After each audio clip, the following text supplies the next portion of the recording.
स्वागतं गुरुवर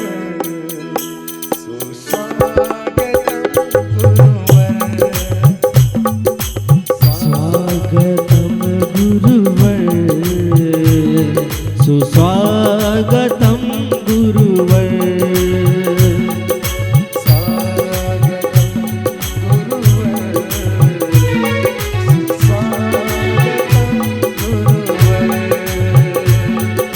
स्वागतं गुरुवर सुस्वागतं गुरुवर सुस्वागतं गुरुवर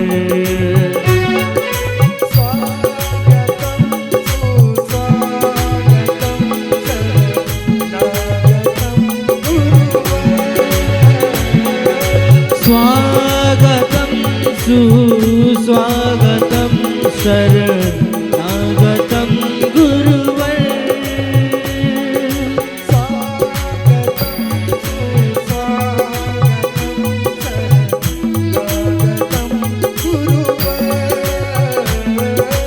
स्वागतं सुस्वागतं शरणागतं गुरुवर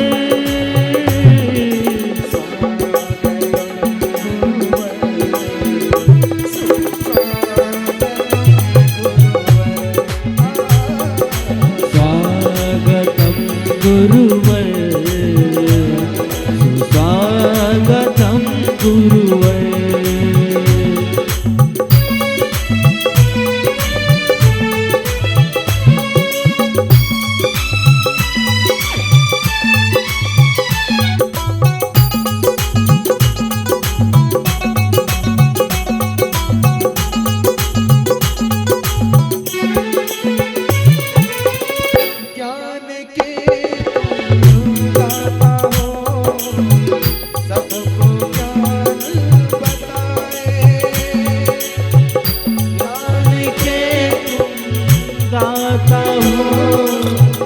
सबको ज्ञान बताए चरण में जो भी आए वो सागर तर जाए तेरी चरण में जो भी आए वो सागर तर जाए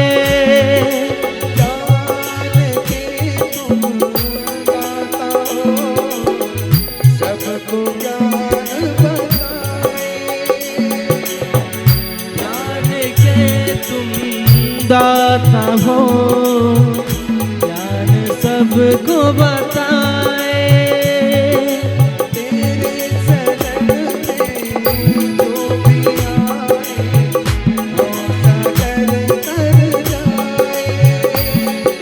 तेरे शरण में जो भी आए वो सागर तर जाए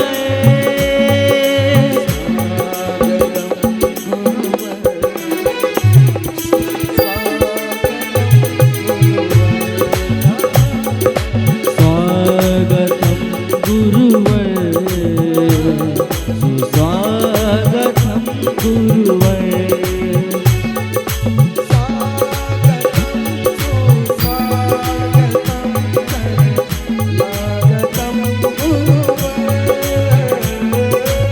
स्वागतं सुस्वागतं शरणागतं गुरुवर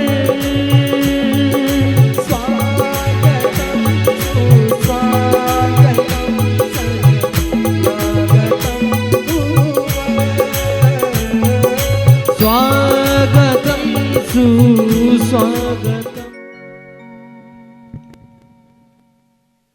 हरिः ॐ मा ॐ सहस्रशीर्षः पुरुषः सहस्राक्षः सहस्रपाता स भूमिगुं सर्वतस्पृत्वात् तिष्ठदशाङ्गुलां पुरुष एवेदगुं सर्वं यद्भूतं यच्च भाव्यम्याः उदामृततुस्येषानो जदन्नेनातिरोहति एतावानस्य महिमा तो जायाश्च पुरुषः पादो स्वभूतानि त्रिवृदस्यामृतं दिवि त्रिपादोर्ध्व उदयितपुरुषः पादो से अभवत् पुनः ततो विक्रमवत्सरसारे अभि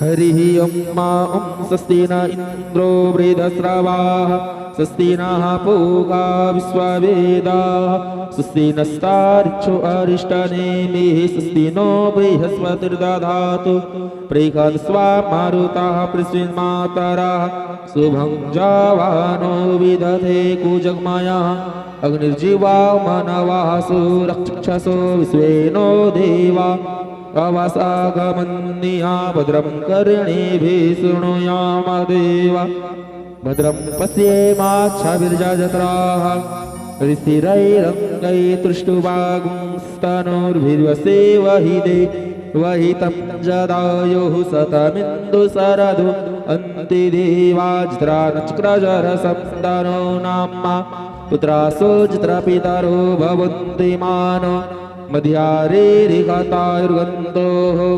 आदितिर्धोरादितिरन्तरिक्षमादितिर्माता स पिता स पुत्रः स्वे देवा आदितिः पञ्चजना आदितिर्जातमादितिर्जनित्वाम्मा द्योः शान्तिरन्तरिक्षं शान्तिः ॐ शान्तिः शान्तिः शान्तिः सुशांतिरभवतु।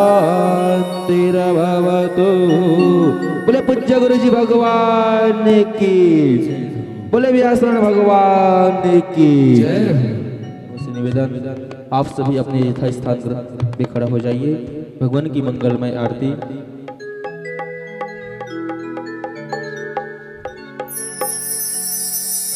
श्री राधे राधे राधे, श्री राधे राधे, बोल कृष्णचंद्र भगवान श्री राधे राधे, श्री राधे राधे।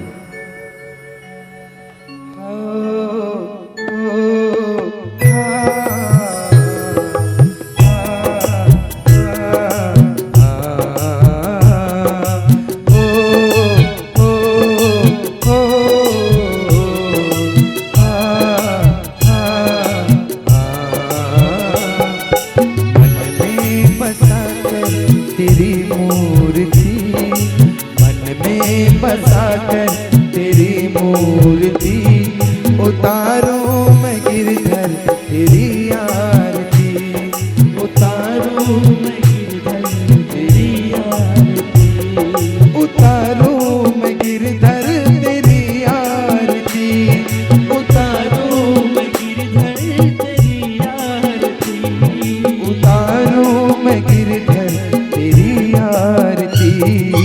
मन में बसाकर तेरी मूर्ति, मन में बसाकर तेरी मूर्ति, उतारो मैं गिरधर तेरी आरती, उतारो मैं गिरधर तेरी आरती।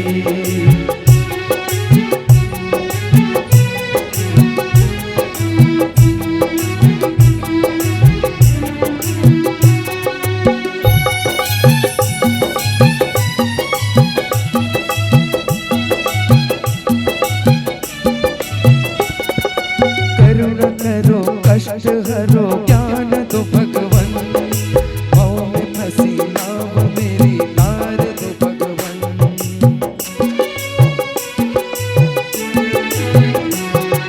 करुणा करो कष्ट हरो ज्ञान दो भगवन, भाव में फंसी नाव मेरी तार दो भगवन।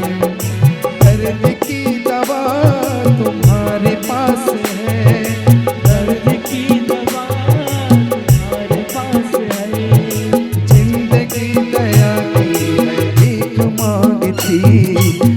में बसा कर तेरी मूर्ति, मन में बसा कर तेरी मूर्ति, उतारूं मैं कान्हा तेरी आरती, उतारूं मैं कान्हा तेरी आरती।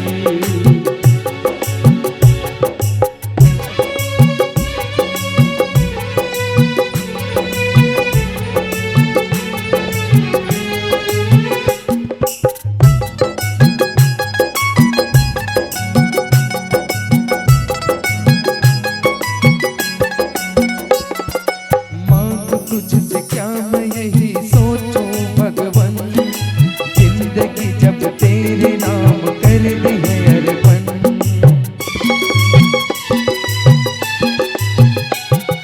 मांग तुझसे क्या मैं यही सोचूं भगवन, जिंदगी जब तेरे नाम कर दी है अर्पण।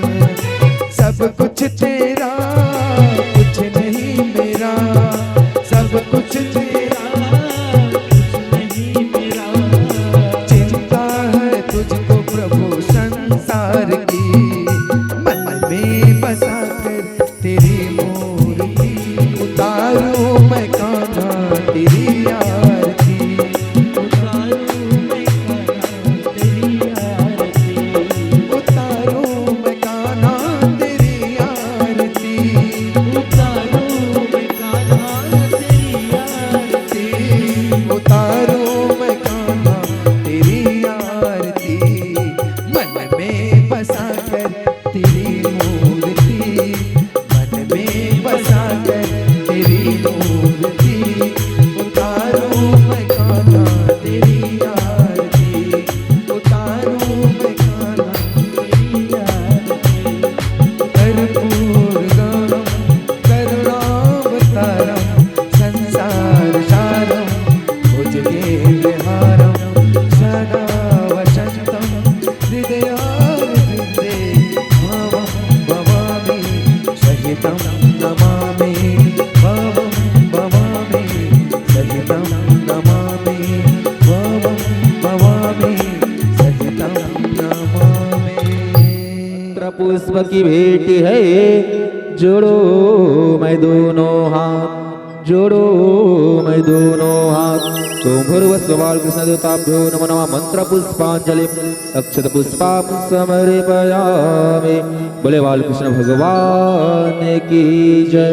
बोले श्रीमद् भागवत महापुराण की, बोले राजा रामचंद्र भगवान की, बोले हनुमान जी महाराज की, बोले व्यासनारायण भगवान की जय। जय श्री राधे श्याम। आइए आप सभी अपने यथास्थान ग्रहण करें। बहुत ही सुंदर आसन की व्यवस्था की गई है, तो सभी भक्तजनों से निवेदन कि आप सभी अपने यथास्थान ग्रहण करें। आज सप्तम दिवस की गंगा से बहने वाली श्रीमद् भागवत महापुराण आपको हमारे व्यास जी के मुखारविंद से हम सबको रसपान कराने जा रहा है। तो सभी भक्तों से निवेदन कि यथावथा की बात न करें, सिर्फ भगवान की नाम लेते हुए आप सभी कथा श्रवण करें। जय जय श्री राधे, जय जय श्री राधे श्याम।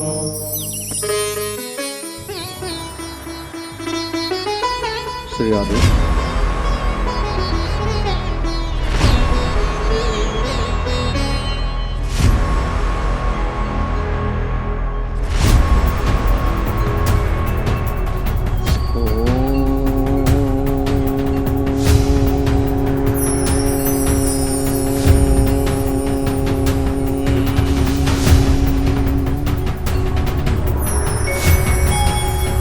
स्वस्ति श्री गणेशाय नमः। स्वस्ति श्री गणेशाय नमः। स्वस्ति श्री गणेशाय नमः।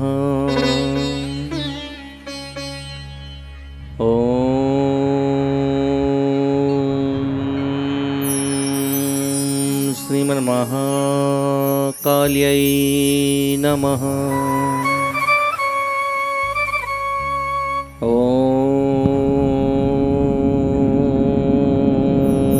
श्रीमन्महासरस्वत्यै नमः। ॐ श्रीमन्महालक्ष्मै नमः।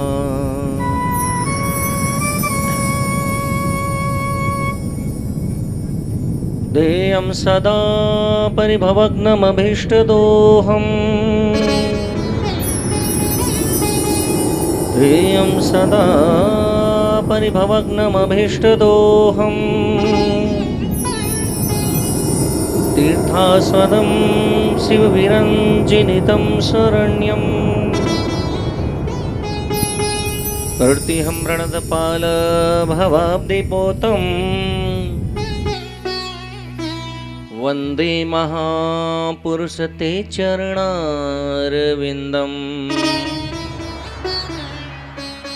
तुक्त्वा सुजस्पृतसुरेस्पृतराज्यलक्ष्मी। धर्मिष्ठ आर्यवचसा यद्गादरण्यम्। मायामृगं दयसितं मन्यधावद। वन्दे महापुरुष ते चरणारविन्दम्।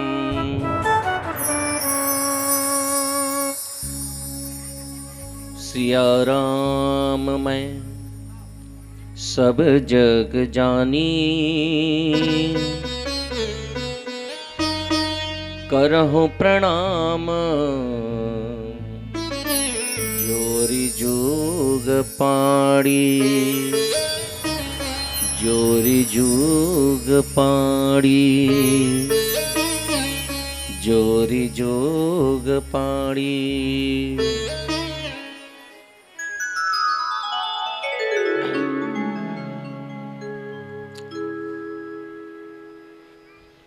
समय समय समय क्या है समय?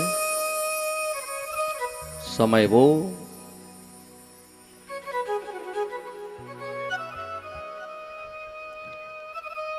जिनके सामने और जिनके साथ कोई भी जीव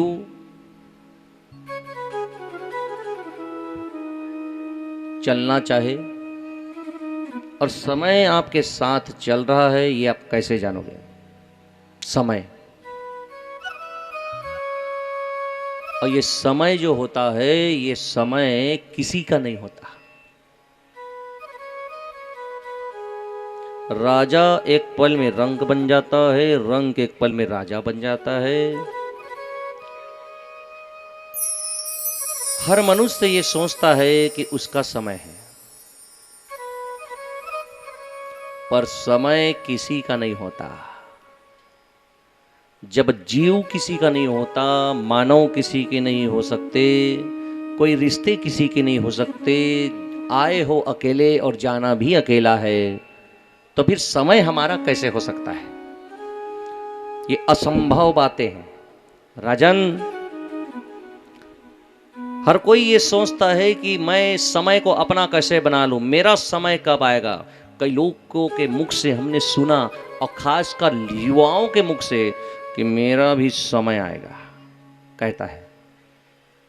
मैं पूछना चाहता हूं कि कब आएगा? बीच में तो नौजवानों में ट्रेंड चला कि मेरा टाइम आएगा, कब आएगा? ये कहने का भाव ये कहता है कि समय यदि आपका हो, चाहते हो कि समय आपका हो जाए, तो आपको भगवान श्री हरि का होना पड़ेगा, क्योंकि श्री हरि ही समय है। राम शंभु कोटि नमन दिगंबरा।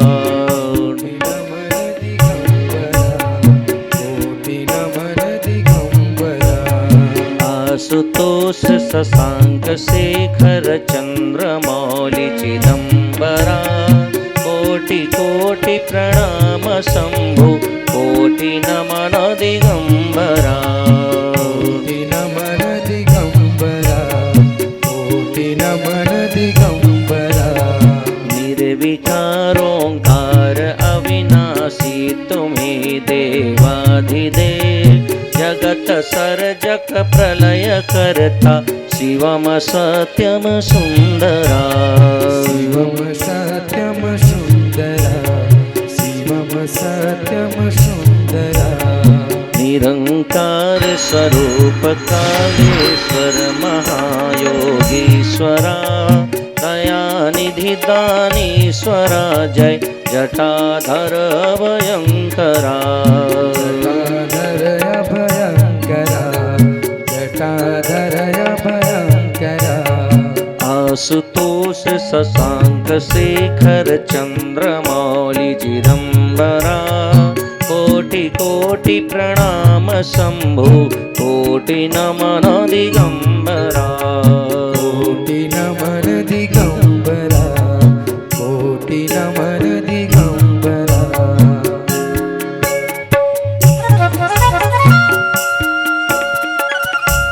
जय हो।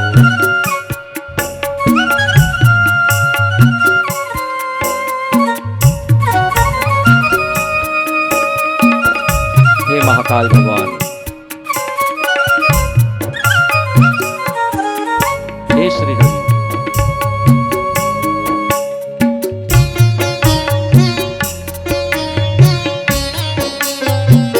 कालों के काल महाकाल भगवान श्री महाकालेश्वर को बारंबार नमन है। अकाल मृत्यु वो मरे जो काम करे चांडाल का, अकाल उसका क्या बिगाड़े जो भक्त हो महाकाल का। बोलो महाकालेश्वर भगवान की।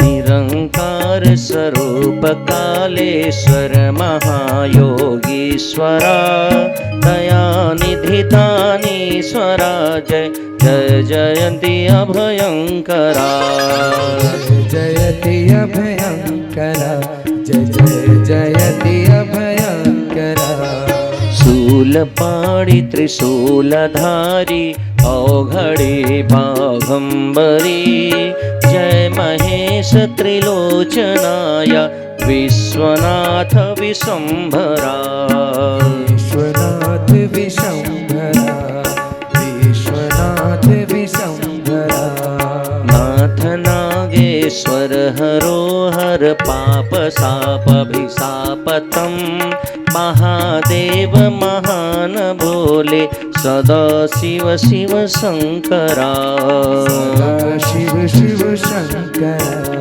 सदा शिव शिव शंकरा जन्म जीवन जगत का संताप ताप मिटे सभी ओम नमः शिवाय मन जपता रहे पंचाक्षरा रहे पंचाक्षरा जपता रहे पंचाक्षरा आशुतोष शशांक शेखर चंद्रमौलि चिदंबरा कोटि कोटि प्रणाम शंभु कोटि नमन दिगंबरा कोटि नमन दिगंबरा कोटि नमन दिगंबरा कोटि नमन दिगंबरा। बड़े हो सकना और छोटा हो जाना ये सिद्धियों में है। अड़िमना महिमना सिद्धियों के नाम अजी देखो तो फिर सिद्धि का प्रयोग किया और 5 दिन के प्रद्युम्न बालक को युवा कर दिया और फिर प्रद्युम्न जी को सब जानकारी बताई रहे हैं रति देवी और नारद जी चल दिए अपना ये काम करके। राजन जो काम भगवान विष्णु को जल्दी करना होता है तो नारद जी आते हैं। नारद जी आए तो समझ जाना कि भगवान की लीला चल रही है, ये संकेत है। और रति देवी ने फिर अपने पति को सब जानकारियां दी कि भगवान नारायण सुतः संभृता ऋतो गृहात् अहं ते अधिकृता पत्नी रतिः कामो भवान प्रभु। आप श्री नारायण के पुत्र हैं, कृष्ण जी के पुत्र हैं और समृद्धता ऋतो गृहात, आपको समरासुर आपके घर से अपहरण करके लाया है। हाँ, अब प्रद्युम्न जी कहने लगे आप कौन हो? तो अहम ते अधिकृता पत्नी, मैं आपकी पत्नी हूं, जन्म जन्म की संगनी हूं। और रति कामो भवान प्रभो, मेरा नाम रति है। याद आया कुछ? तो जी देखो, माया का एक और नाम है, या देवी सर्वभूतेषु स्मृति रूपेण संस्थिता नमस्तस्यै नमस्तस्यै नमस्तस्यै नमो नमः। भगवान श्री हरि विष्णु की एक और शक्ति है स्मृति, शक्ति का नाम है ये। अब स्मृति आ गई, याद आ गया। अब फिर प्रद्युम्न जी जान गए कि मैं पूर्व जन्म में कामदेव था। तो फिर जन्म जन्म का साथ है हमारा तुम्हारा, हमारा तुम्हारा। जन्म जन्म का साथ है हमारा तुम्हारा, हमारा तुम्हारा। ओ जन्म जन्म का साथ है हमारा तुम्हारा, हमारा तुम्हारा। जन्म जन्म का साथ है हमारा तुम्हारा, हमारा तुम्हारा। अगर न मिलते इस जीवन में लेते जन्म दोबारा। जन्म जन्म का साथ है हमारा तुम्हारा, हमारा तुम्हारा। ओ जन्म जन्म का साथ है हमारा तुम्हारा, हमारा तुम्हारा। जय हो। पुराने जो गीत हैं जिनमें शब्दों में जान होती है, जिनमें शब्दों में मर्यादा होती है, वो भी भजन का रूप लिया जा सकता है। आजकल के गीतों की तरह नहीं। ये गीत ओल्ड इज गोल्ड। जब से घूमे धरती सूरज चांद सितारे, जब से घूमे धरती सूरज चांद सितारे। जब से घूमे धरती सूरज चांद सितारे। जब से घूमे धरती सूरज चांद सितारे। तब से मेरी निगाहें समझे तेरे इशारे। तब से मेरी निगाहें समझे तेरी सारे। रूप बदल कर साजन मैंने फिर से तुम्हें पुकारा। जन्म जन्म का साथ है हमारा तुम्हारा, हमारा तुम्हारा। ओ जन्म जन्म का साथ है हमारा तुम्हारा, हमारा तुम्हारा। जन्म जन्म का साथ है हमारा तुम्हारा, हमारा तुम्हारा।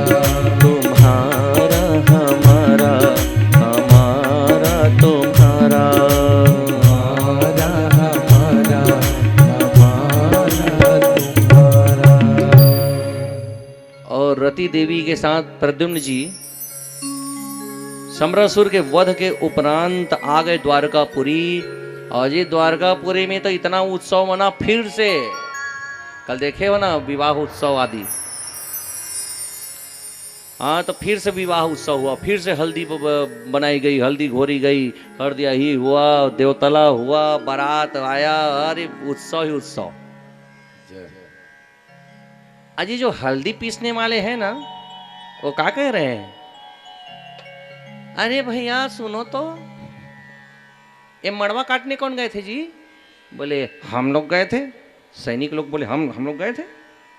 क्यों जी? गणेश जी का बहुत ध्यान करके काटे थे क्या मड़वा डारा? बोले क्यों? ये तो सूख ही नहीं रहा है, हरियर का हरियर है। और नियम का है कि जब तक मड़वा डारा पाना सूख के झड़ ना जाए पूरा, तब तक हटाना नहीं चाहिए, है नहीं? वो आजकल के नेंग वाला थोड़ी है वो लाज में कोई मैरिज गार्डन में यदि पार्टी करना है शादी करने तो का डारा लेके चल दे ठोक ले खोज दे टीपा में हो गए। पहली योजना नहीं रहा है, पहली पूरा घम घम ले अंगना भर भर रखा है मारवा डारा ला, पहली का सुख कहाँ पहा। और जब तक पूरा आषाढ़ के हाथ ले नहीं झड़ जावे डारा बस बाँचे थे तबे हटाते वो छवाचरी थे मड़वा।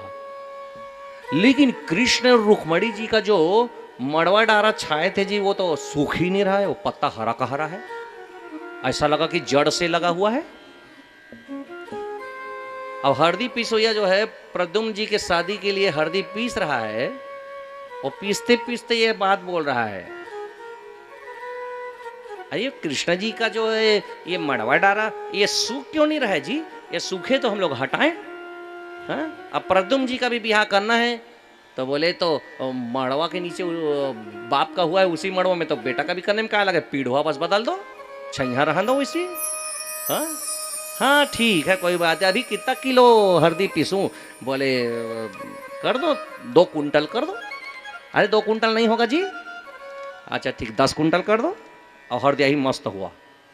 अब इधर और क्या हुआ है कि मड़वा हरियर के हरियर काबर है जान था काब अभी भगवान लाऊ बिहा करना है, एक तो करे है बिहा। हाँ अनंत शक्ति भगवान, अभी लक्ष्मी देवी बसा है, लक्ष्मी की शक्ति।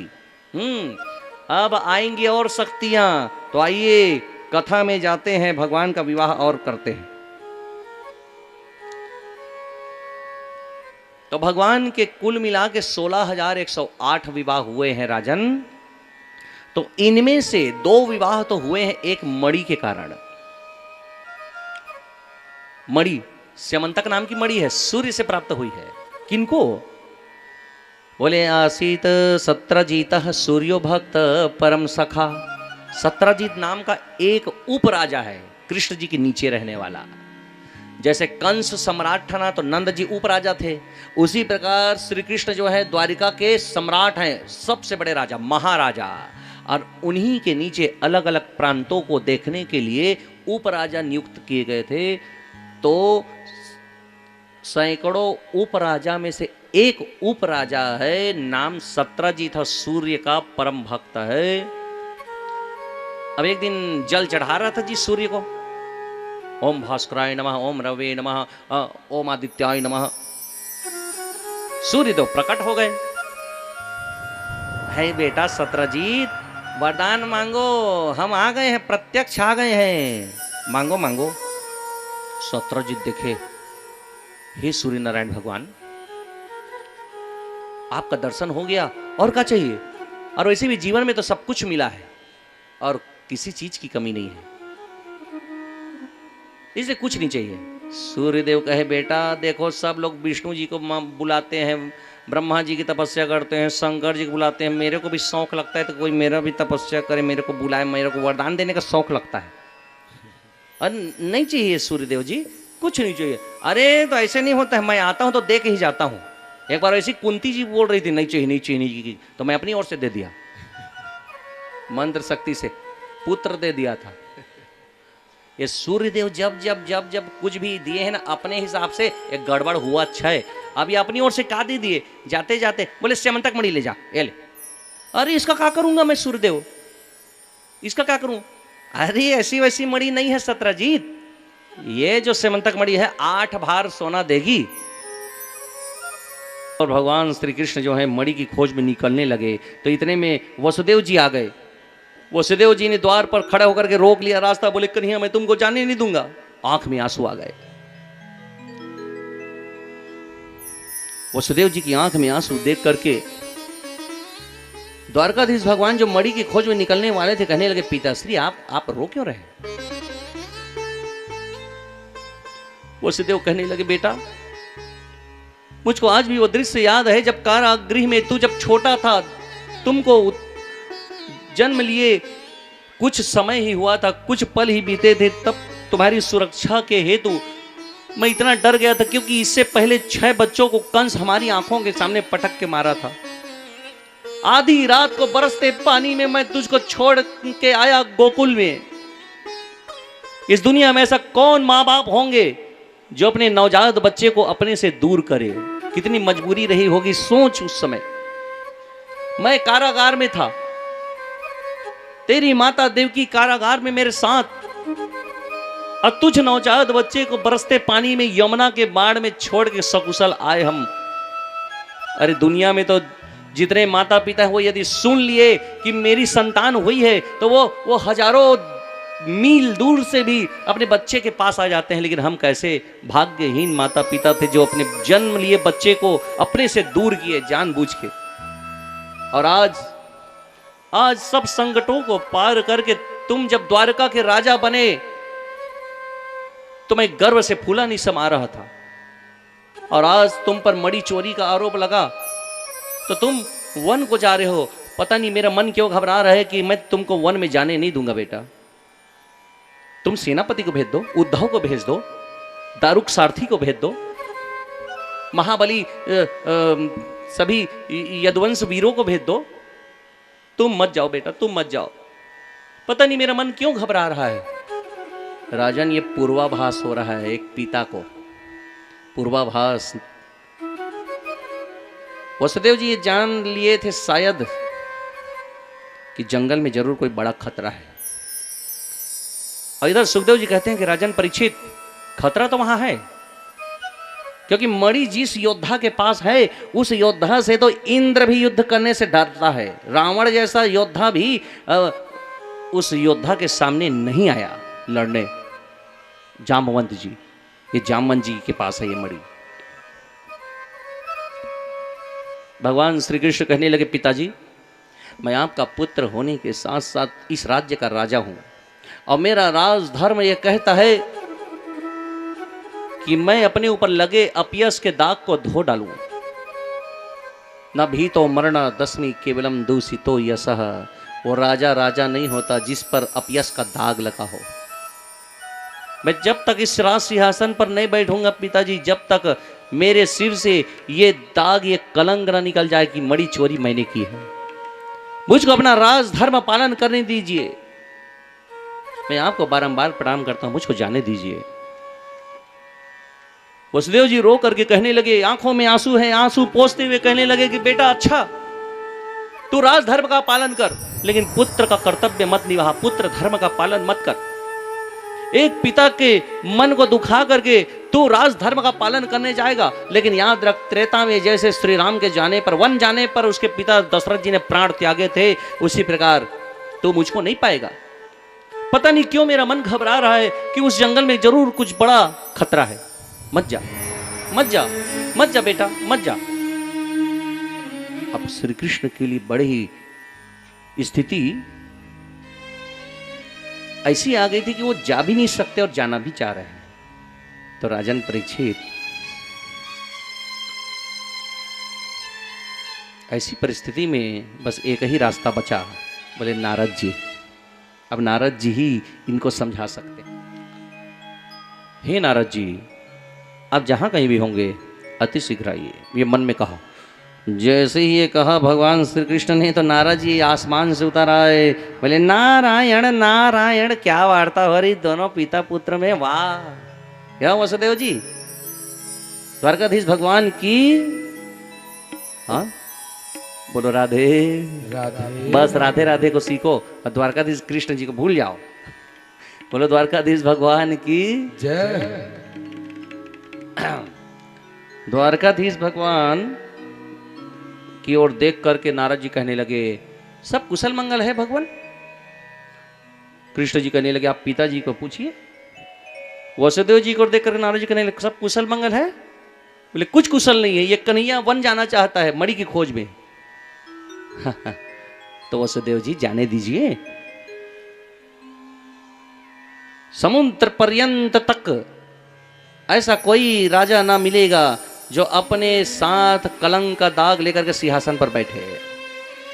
यदि ये अपने ऊपर लगे चोरी के आरोप को हटाने जा रहे हैं, मणि की खोज करने जा रहे हैं, आपको तो गर्व महसूस होना चाहिए, गर्व महसूस करना चाहिए। आप दुखी क्यों हो रहे हैं? नहीं नारद जी, आप समझ नहीं रहे, मेरा मन घबरा रहा है। बोले घबराइए मत, बल्कि मैं जो कह रहा हूं उस पर गौर कीजिए। क्या आप मेरी बात मानेंगे वसुदेव जी? बोले आपकी बात, हर बात मानूंगा नारद जी, क्योंकि आप जहां आ जाते हैं वहां तो बिगड़ा काम भी बन जाता है। नारद जी आए और वहां पर कल्याण ना हो, ऐसा तो हो ही नहीं सकता। आप कहिए मैं क्या करूं बताइए। तो नारद जी कहने लगे वसुदेव जी बस एक काम करिए, आप देवी भागवत यज्ञ की रचना कीजिए। अब परम्बा जगदम्बा की इस देवी भागवत के यज्ञ में जितनी आहुतियां आप डालते जाएंगे वो पूरी शक्ति आपके पुत्र की भुजाओं में लगेगी। अब वो जहां भी जाएगा हर क्षेत्र में विजयी होगा, क्योंकि बाढ़ ही पुत्र पिता के धर्मे। पिता यदि धर्म करता है तो उसका परिणाम, उसका पुण्य उसकी आने वाली पीढ़ी में हस्तांतरित होते रहता है। आपके माता पिता ने जितना धर्म कर्म किया, पुण्य किया, उसका परिणाम आपको मिलेगा, आपको सुख मिलेगा। और आप यदि अपने जीवन में कोई धर्म कर्म करते हैं तो इसका परिणाम चाहे वो अच्छा हो कि बुरा हो, यदि अच्छा करेंगे तो अच्छा परिणाम आपकी संतान पाएगी। माता पिता के किए गए कर्म का फल भी संतान पाती है कभी कभी। और इसलिए हेतु देवी भागवत यज्ञ की रचना करिए। और वसुदेव जी ने फिर देवी भागवत यज्ञ की रचना की और देवी भागवत यज्ञ प्रारंभ हुआ। द्वारकाधीश भगवान चले आए वन को और मणि की खोज करते करते, पंजों के निशान को खोजते खोजते एक बड़ी सी गुफा के बाहर आ गए। राजन,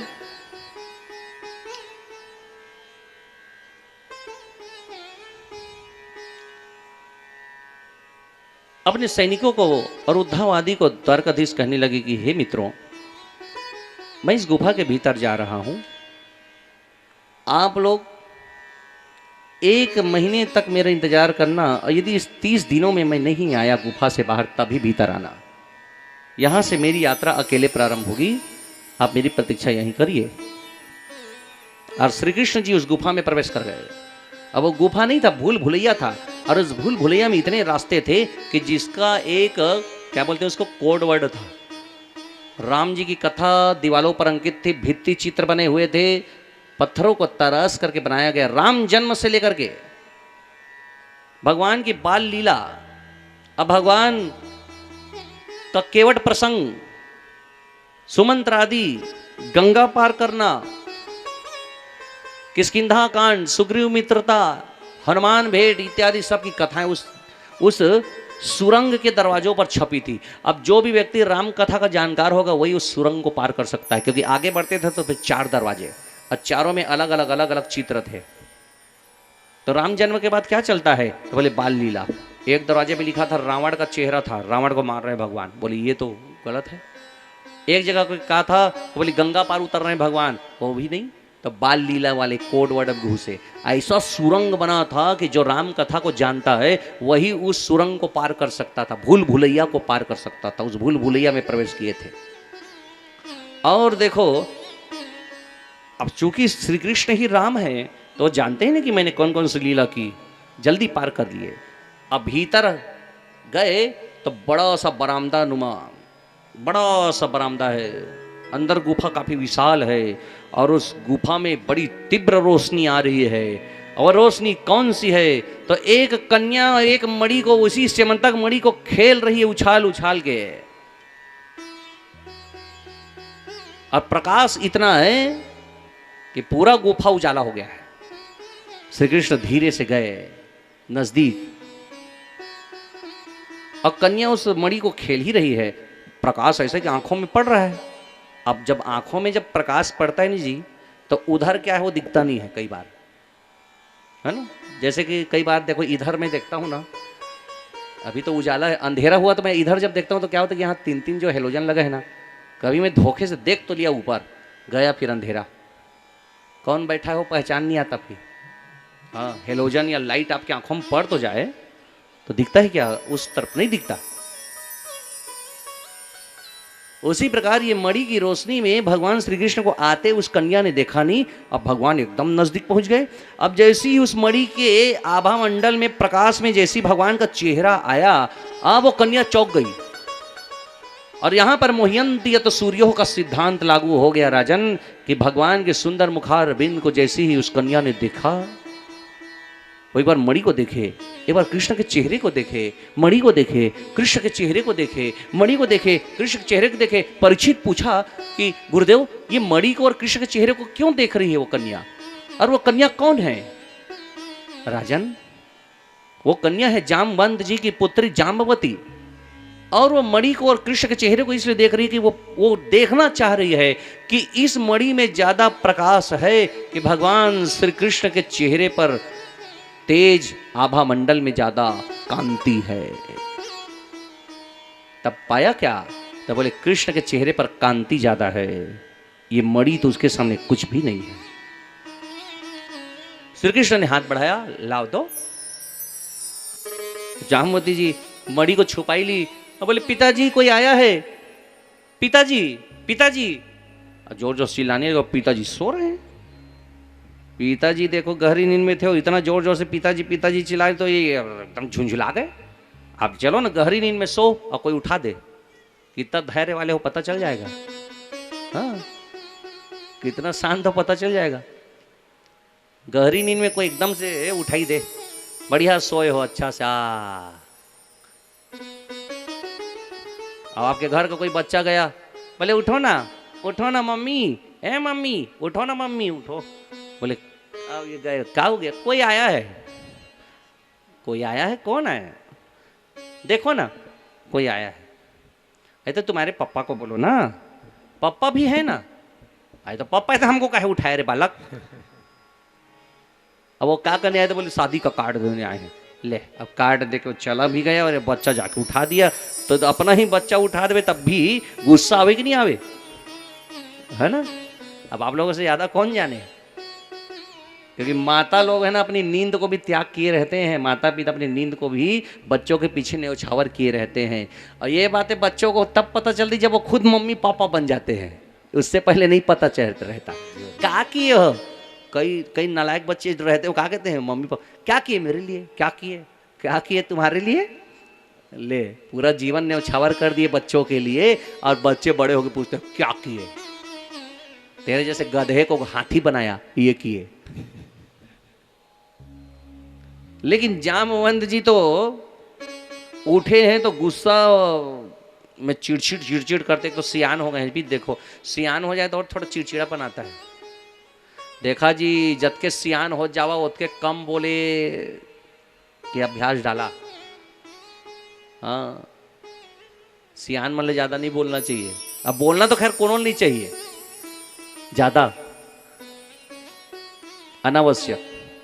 ऐसी वाणी बोलिए। वाणी कैसी होनी चाहिए? तो मीठा। अब मन का आपा खोए, अब औरन को शीतल करे, अब आपहु शीतल होए। तो पड़ेगा काल हथौड़ा, दौड़ा जाए रे समय का घोड़ा, दौड़ा जाए रे समय का घोड़ा। राम नाम से तूने बंदे, राम नाम से तूने बंदे क्यों अपना मुख मोड़ा। राम नाम से तूने बंदे क्यों अपना मुख मोड़ा। दौड़ा जाए रे समय का घोड़ा, हो दौड़ा जाए रे समय का घोड़ा। तालियों से करते हुए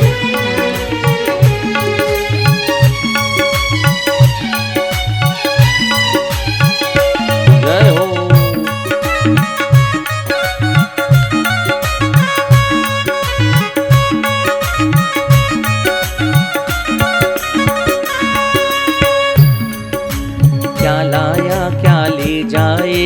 क्या क्या पाया क्या खोया। क्या लाया क्या ले जाएगा, क्या पाया क्या खोया। ऐसा ही फल मिलेगा तुझको जैसा तूने बोया। ऐसा ही फल मिलेगा तुझको जैसा तूने बोया। ऐसा ही फल मिलेगा तुझको जैसा तूने बोया। ऐसा ही फल मिलेगा तुझको जैसा तूने बोया। डोर जीवन की सौंप हरि को, डोर जीवन की सौंप हरि को, नहीं पड़ेगा छोड़ा दौड़ा जाए रे। समय का घोड़ा हो दौड़ा जाए रे, समय का घोड़ा। राम नाम से तूने बंदे क्यों अपना मुख मोड़ा।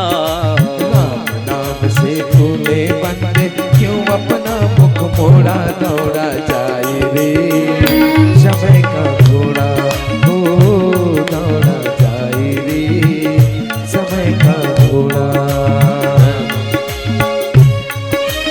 जय हो।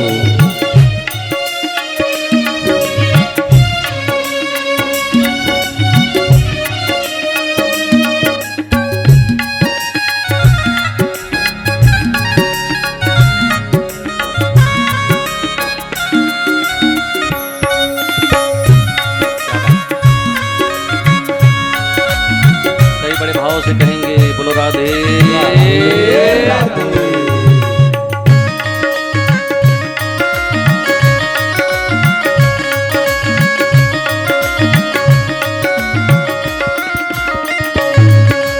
मन के कहे जो करते हैं वो दुख ही दुख है पाते।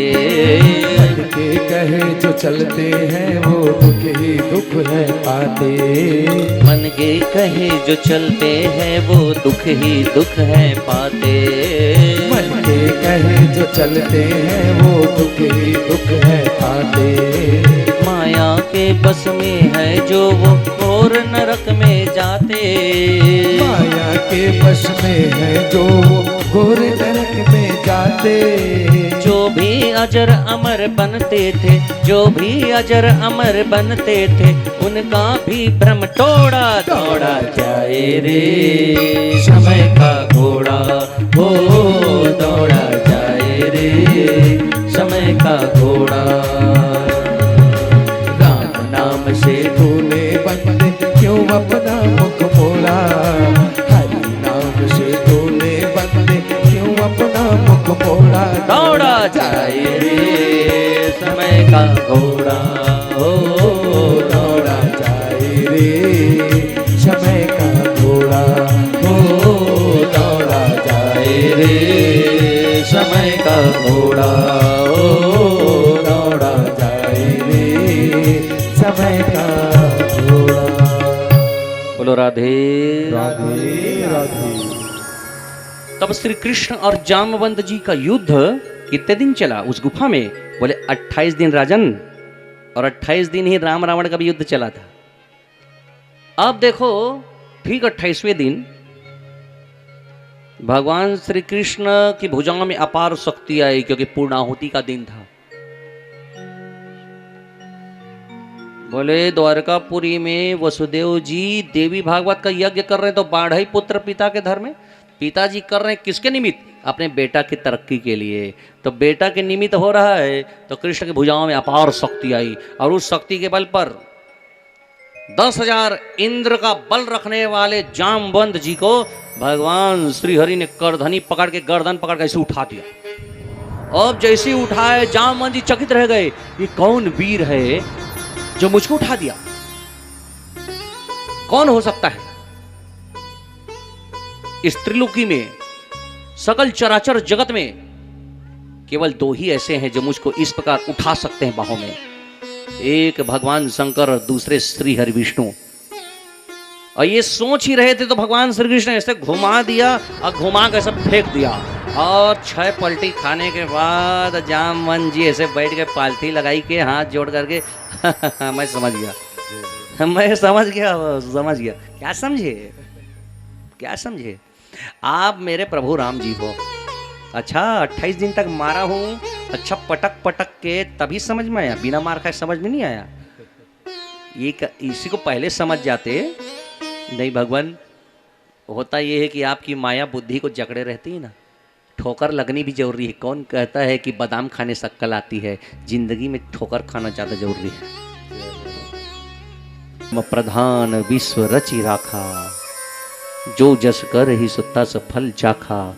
यह सिद्धांत मैंने ही मृतलोक में स्थापित किया है। त्रेता में भले ही माता कैकेयी को अपयश का भागीदार बना के वन को गया था, लेकिन उसी कर्म के परिणाम के स्वरूप आज मैं किसी माता कैकेयी को बदनाम नहीं किया हूं। आज मैंने अपने आप को अपयश का भागीदार बना करके इस वन तक आया। मेरी ही द्वारिका के लोग, मेरे ही नगर के लोग मुझको चोर कह रहे हैं, मणि का चोरी किया। कि त्रेता में जो मैंने कर्म किया था उसको भुगत रहा हूं अभी, क्योंकि कर्म का सिद्धांत यदि मैं स्वयं तोड़ दूं तो आने वाले समय में मनुष्य कर्म के सिद्धांत को शायद न माने। इस हेतु उस समय एक माता कैकेयी को किया गया अपयश का भागीदारी इस बार मैं अपने ऊपर लेकर आया हूं। अपयश का पिटारा मैं अपने सिर पर लिया हूं। और यह समंतक मणि की चोरी जो कन्या के हाथों में है उसको लेने आया हूं। इसी का आरोप लगा है, इसी मणि की चोरी का आरोप लगा है। लेकिन माध्यम तो आप ही से मिलना था, मणि चोरी तो बहाना है। मणि तो एक केवल माध्यम है, मिलना आपसे था। चूंकि वचन जो छोड़ दिया था त्रेता युग में, और जो वचन दिया हूं उसको तो पालन करना ही था। तो लाइए वो सेमंतक मणि लाइए कन्या के हाथों से। अब मैं इसको लेकर के चलूं, आपकी भी इच्छा पूरी हो गई। अब मेरे को भी तो जाना पड़ेगा ना, क्योंकि मेरी भी तो द्वारकापुरी है, मुझको भी तो अपना राजकाज देखना है, अन्य काम भी करना है। जामवन जी कहे नहीं दूंगा। हाँ क्या नहीं दोगे? क्यों नहीं दोगे? भगवान ये मणि नहीं दूंगा आपको। क्या कह रहे हैं जरा स्पष्ट कहिए। भगवान ये मणि मैंने बाहुबल से जीता है, शेर को मार के। ऐसे नहीं दूंगा। बोले दहेज के रूप में दूंगा। दहेज के रूप? बोले मैं दहेज वहेज लेता नहीं। तो बोले फिर भी अपनी ओर से दे रहा हूं, तो इस समंतक मणि मैं आपको देता हूं, इसके साथ अपनी कन्या को भी देता हूं। ये जामवती जी है। सावधान राजन परीक्षित, जामवती कौन है? तो अष्टधा प्रकृति में से एक वन देवी है। ये वन देवी, हम जंगल को भी देवी मानते हैं। आज जब हमारे कसोल तरफ आएंगे, वहाँ घनघोर जंगल, वहाँ के वनवासी जितने हैं वो सब जंगल को देवी मानते हैं, शक्ति का रूप मानते हैं जंगल को। ये वन देवी है जामवती जी। बोलो जामवती मैया की। भगवान कृष्ण की दूसरी शक्ति, एक महालक्ष्मी रुक्मणी जी और दूसरी वन देवी। और जामवन जी ने कैसे दिया पता है मणि को? कृष्ण जी का हाथ लिया और उसके हाथ के ऊपर में जामवती जी का हाथ रखा, और जामवती जी के हाथ के ऊपर में रख दिया वो सेमंतक मणि को, और रक्षा बंधन से बांध दिया। हाँ, पाणी ग्रहण। अब ब्राह्मण विवाह जब होता है ना, तो ऐसी किया जाता है, नियम में शामिल हो गया वो। ऐसा है कि शंख की जगह में कई बार लक्ष्मी नारायण जी को रखते हैं। तब से ये नियम चल पड़ा हाथ पर हाथ देकर के कन्यादान करने का। और ये जामवती जी के साथ विवाह हो गया।